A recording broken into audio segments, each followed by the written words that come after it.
Pengertian aliran realisme.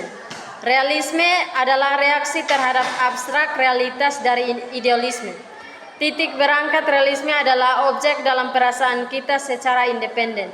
Perbedaan mendasar antara realisme dan idealisme diumpamakan dengan sebuah ruangan kosong dan sebuah kursi di tengahnya.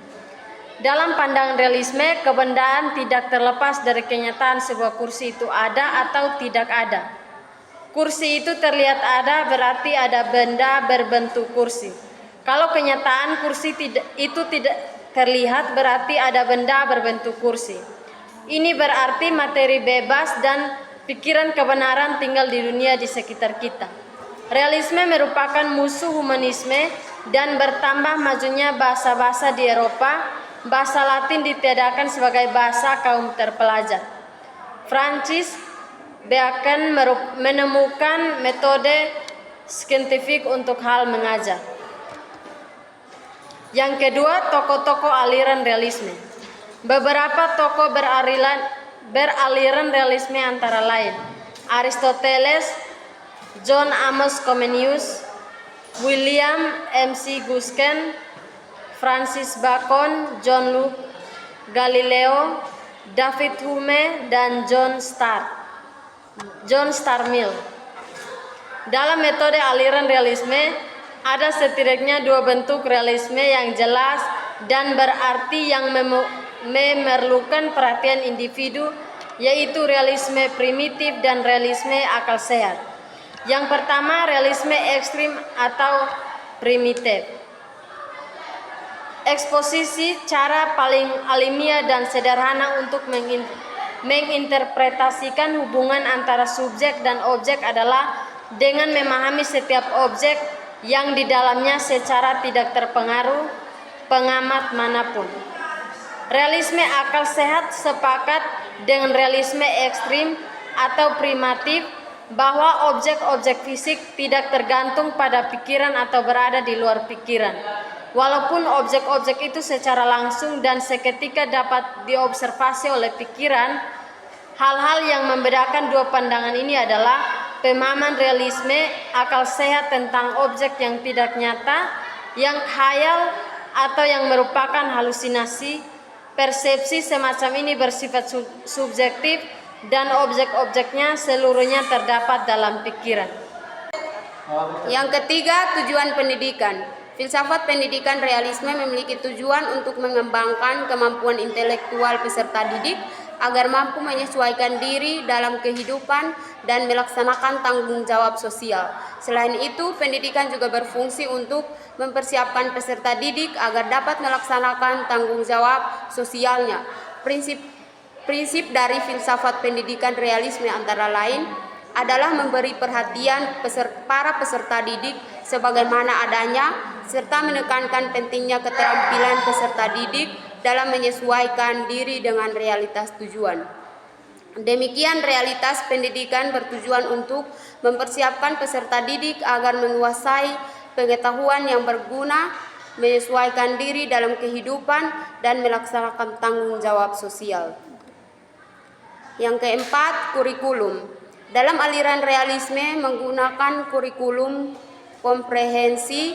Kurikulum secara komprehensi merupakan kurikulum yang mencakup semua ilmu pengetahuan yang dianggap penting dan praktis.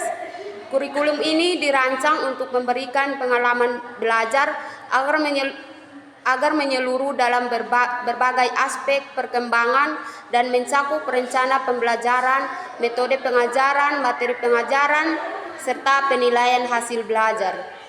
Aliran realisme dalam pendidikan, tekanan dalam pengembangan kurikulum secara komprehensif dalam metode pembelajaran didasari oleh keyakinan bahwa pembelajaran bergantung pada pengalaman. Yang kelima, metode pendidikan.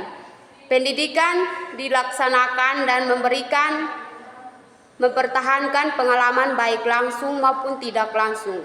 Metode pengajarnya bersifat logis, bertahap, dan berurutan.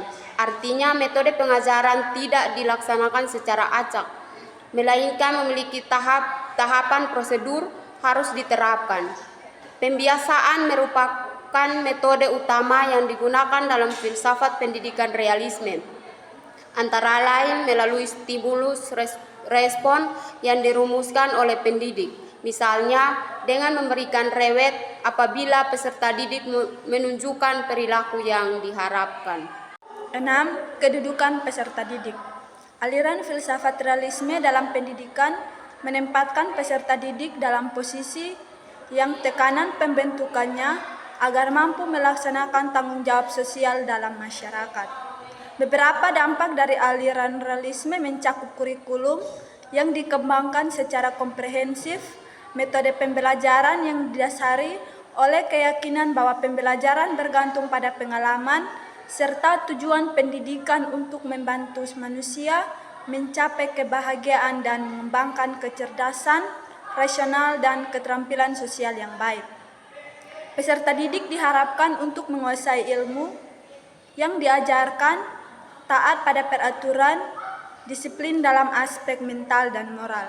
Dengan demikian, aliran realisme menempatkan peserta didik sebagai individu yang memiliki kemampuan sosial yang baik dan keseimbangan intelektual guna mempersiapkan kehidupan dunia dan akhirat melalui pemberian kurikulum yang komprehensif dan fokus pada pengalaman.